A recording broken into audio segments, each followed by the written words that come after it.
Interesting चीज सुनी होगी कि रईस लोग ना कपड़े एक ही पहनते, सस्ते पहनते हैं, आपने सुना होगा। मेरा नेक्स्ट क्वेश्चन यही होना था, why these kind of clothes, but we'll cover it later. We'll cover it later, आप याद दिलाइए तब हम इसको कवर करते हैं। तो इस तरह से रियल एस्टेट इनके दूसरे तरीके भी होते हैं। देखिए, एक आम इंसान जब घर लेने की सोचता है, लेट्स टेक एन एग्जांपल, आपकी ऑडियंस जब नौकरी करती है और थोड़ा पैसा एक्यूमुलेट करती है, वो सोचती है कि चलो मुंबई दिल्ली में मैं एक फ्लैट लेता हूँ या लेती हूँ और उसको मैं रेंट पे चढ़ा दूंगी। लोग यही सोचते सब ये सोचते हैं। ये लोग ये नहीं करते। रीजन ये है बिकॉज इनको ये चीज पता है कि रेसिडेंशियल प्रॉपर्टीज का rental yields is much lower as compare to commercial properties. ये लोग कमर्शियल प्रॉपर्टीज लेते हैं और हिस्टोरिकली देखा गया है कि रेसिडेंशियल यील्ड्स, हम लोग क्या ये मैथ्स कर नहीं पाते। हम लोग खुश हो जाते हैं, अच्छा ईएमआई 50,000 का आ रहा है, रेंट 60,000 का आ रहा है, 10,000 ऊपर का आ गया। What we don't calculate is the maintenance cost. What we don't calculate is there would be period, कुछ समय होगा जब टेनेंट 3-3, 4-4 महीने के लिए नहीं रहेंगे। If it is Bangalore that's a different story, Bangalore में मिल जाते हैं, but still it would be a different story. तीसरी चीज वी डोंट कैलकुलेट कि वो कुछ डैमेज करेंगे तब रिपेयरिंग करनी पड़ती है, पेंट करना पड़ता है। These are also the cost which we are not calculating. तो जो हमको 10,000 एक्स्ट्रा मिल रहा है ना, वो एक बार में 2-2 लाख हमारा ऐसा चले जा रहा है, but we have that psychological feeling कि हमको यहां से मिल रहा है। कमर्शियल प्रॉपर्टीज के रेंटल यील्ड हिस्टोरिकली 6 से 7% चले जाते हैं और अ लॉन्गर टाइम। हम लोगों के रेंटल यील्ड 1.5 से 2% ही रहते हैं, विच दे आर एक्चुअली कैलकुलेटिंग। एक और चीज है, एक बात बताइए, आपसे मैं पूछता हूं ताकि इसको थोड़ा कंटेक्स्ट लोगों को समझ में आए। आपको अगर आज जाकर एक घर खरीदना है तो यूजुअली एक आम इंसान कैसे खरीदता है, आप बताइए। अगर मेरे को एक फ्लैट खरीदना है 1 करोड़ का, आप कैसे खरीदेंगे? मतलब I'll get in touch with the property dealer. ठीक है, एंड पे कैसे करेंगे? Depends. ओके, ठीक है, ये बहुत ज्यादा ब्रॉड हो गया। Depends, मेरे पास किस तरह का पैसा है। करेक्ट, मतलब अपने पैसे से या फिर लोन लेके इस तरह से करेंगे। रईस लोग आफ्टर अ पॉइंट वो अपने पैसे से कभी कुछ खरीदते ही नहीं है। Let me give an example. Elon Musk, सबको पता है, सब बोले और ट्विटर कितने महंगे से खरीद लिया, कितना महंगा खरीद लिया, उसने अपनी जेब से 1 रुपए नहीं निकाले। Yes, so this is the power of how this rich people think. Rich people, वो लोग लिक्विड बहुत कम रखते हैं। वो लोग क्या करेंगे, उन लोगों की कंपनीज, उन लोगों के एसेट्स इतने ज्यादा रहेंगे, वो ऐसे करेंगे कि उस एसेट के अगेंस्ट वो लोन उठाएंगे और उस लोन से फिर वो ट्विटर खरीदा जाता है। अच्छा, तो वो कभी अपनी चीज लिक्विडेट नहीं कर रहे ताकि वो देखिए, हम लोग क्या करेंगे कि अगर मुझे एक 2 करोड़ की बिल्डिंग, एक फ्लैट खरीदना है, तो मैं अपने चाचा जी की एक जमीन जो 50 लाख की थी वो बेचूंगा, अपनी एक जमीन बेचूंगा, फिर लगाऊंगा। तो मैंने अपने उस एसेट के वैल्यू तो खो ही दी है, क्योंकि मेरे को लगा चलो मैंने 10 लाख मिल गया, 50 लाख में बेचा, मैं उसमें खुश हो गया हूं। बट व्हाट इफ वो 10 लाख की जमीन आगे चल के 4 करोड़ होने वाली है? अगर मैं एलॉन मस्क हूंगा तो मैं क्या करूंगा, मैं उस तरह के एसेट रखूंगा, नॉट नेसेसरली जमीन, जिसके अगेंस्ट 80% मुझे लोन, और मेरा क्रेडिबिलिटी इतना ज्यादा है, बैंक वुड से अरे ये तो पैसा दे देगा, इसके पास इतना सारी चीजें हैं, they will give me loan, उस लोन से मैं खरीदूंगा। तो मेरे जेब से एक भी चीज नहीं गई। तो लेवरेज को मैंने अपना एसेट बना दिया वहां पे। हम लोग कब लेते हैं, हम लोगों को हमारी इनकम होगी 30,000 और 1.5 लाख का हमको आईफोन खरीदना है, तब हम क्रेडिट कार्ड और ये लेंगे। ये लोग तब नहीं ले रहे, ये एक और एसेट जो जनरेट। तो दिस इज हाउ।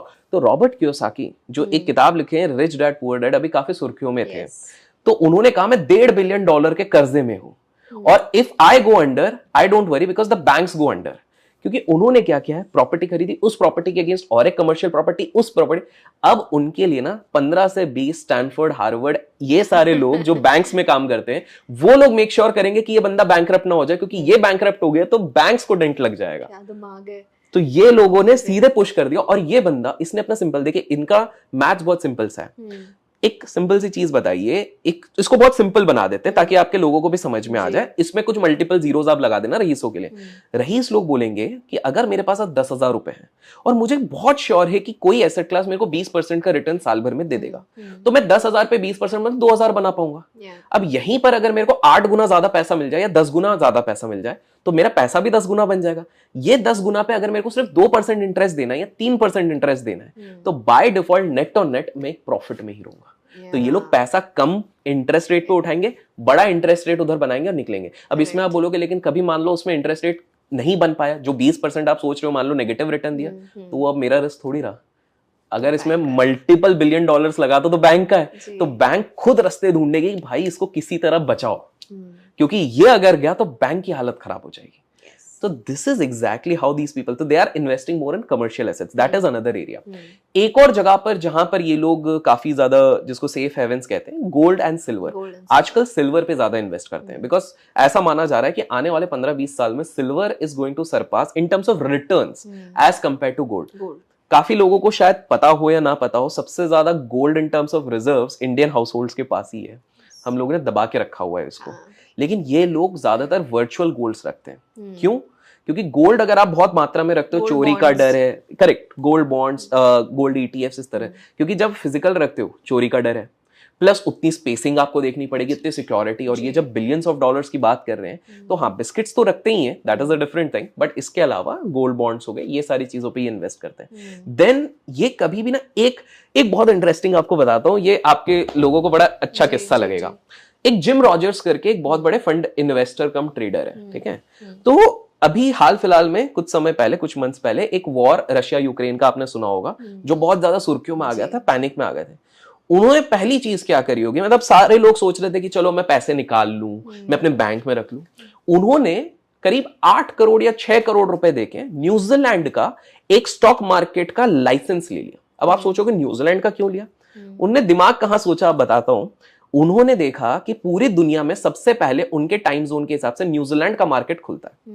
अगर मार्केट में पैनिक आना है तो पहला इंडिकेशन न्यूजीलैंड से आएगा. मैंने यहां पर सारी चीजें खरीद के रखी हैं. उन्होंने लाइसेंस इसलिए ले लिया ताकि एक क्रॉस एसेट वाला कंसेप्ट होता है, आप इधर के एसेट उधर बेच सकते हो. अगर पैनिक आया तो सबसे पहले उधर बेचेंगे भी. प्लस एक कंसेप्ट होता है ट्रेडर्स का शॉर्ट सेल. शॉर्ट सेल मतलब पहले बेच के नीचे खरीदेंगे तो नुकसान तो उनका होने नहीं है, मुनाफा हो जाएगा. इसलिए उन्होंने न्यूजीलैंड का लाइसेंस लेके रख लिया. हम लोग तो ये सोच भी नहीं सकते. हम तो ये सोचेंगे चलो अपना पैसा निकाल लो, घर पे रख लो, ज्यादा से ज्यादा ये सोचेंगे या बैंक में रख लो. इन्होंने ये भी सोचा कि अगर ये न्यूक्लियर वॉर हो गया तो पूरे खत्म ही हो जाएंगे, बैंक्स भी खत्म हो जाएंगे. तो इसलिए इन्होंने सीधे न्यूजीलैंड ही पैसा अपना वो कर लिया. सो दिस इज एग्जैक्टली जिस हिसाब से ये लोग सोच रहे हैं, हम सोच नहीं सकते. और एक चीज है, ये भी एक बहुत इंटरेस्टिंग चीज आपके व्यूअर्स के लिए हो जाएगी. एक बात बताइए, आजकल एक काफी शो चलता है शार्क टैंक.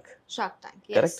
तो उसमें दोगलापन और ये सब जो चलता रहता है. सो शार्क टैंक में आपने देखा होगा लोग अपनी इक्विटी बेचते हैं कि मेरी ये कंपनी है, इतना 5% के लिए मैं इतना स्टेक दे रहा हूँ, ये दे रहा हूँ. तो आपने इंडिया में ना एक काफी कॉमन चीज देखोगी, चाहे आप दुकान को देखो, दुकानदारों को देखो, नॉर्मल बिजनेसमैन को देखो, they are very attach to their business.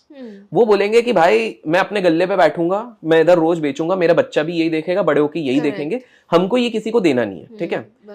वो कहीं ना कहीं $1 मिलियन का गेम तो खेल लेते करोड़पति, लेकिन वो कभी अरबपति नहीं बन पाते, बिलियनर्स नहीं बन पाते. उसका सिंपल सा रीजन है, एक $100 मिलियन कंपनी का आप 100% स्टेक भी रखोगे तो भी आप मिलियनर तक ही रह जाओगे सीमित. हाउ बिलियनर्स थिंक इज, हम $1 बिलियन अपनी कंपनी लेके जाते हैं, एक $10 बिलियन कंपनी का एक 15% stake is much more valued as compared to $100 million का 100% स्टेक. तो एक बिलियनर ना अपने स्टेक को डाइल्यूट करने से नहीं डरता है, वो सही समय पे अपना इक्विटी रखता है. आप जाके देखिए जेफ बेजोस 15-16% का शायद इक्विटी स्टेक होगा उनकी कंपनी में. Bill Gates again double digits के आसपास होगा. Elon Musk again same.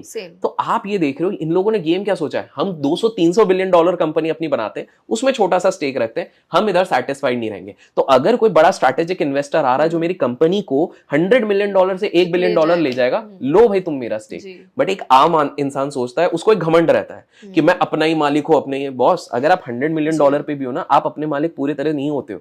Customer को आप अकाउंटेबल हो, कल को बिजनेस में कुछ भी ऊपर नीचे होता है, आपके सप्लायर्स को आप रिस्पॉन्सिबल हो. तो कहीं ना कहीं एक बिजनेसमैन 24/7 उसका दिमाग चलता रहता है किस तरह से मैनेज करे. तो तब तो आप कर ही रहे हो. तो एक बिलियनर क्या करता है, एक बड़े पाई का एक छोटा परसेंटेज रखना प्रेफर करता है एज कंपेयर टू डाइल्यूट करके. और वो सही समय पे डाइल्यूट करते हैं. इट इज नॉट लाइक पूरा डाइल्यूट कर देंगे, सही समय पे करेंगे. एंड जैसे मैंने आपको बताया कि एब्सोल्युटली राइट टाइम. तो इस तरह से ये कुछ जगहों पे इन्वेस्ट करते हैं अपना पैसा. अभिषेक, ये कहीं ना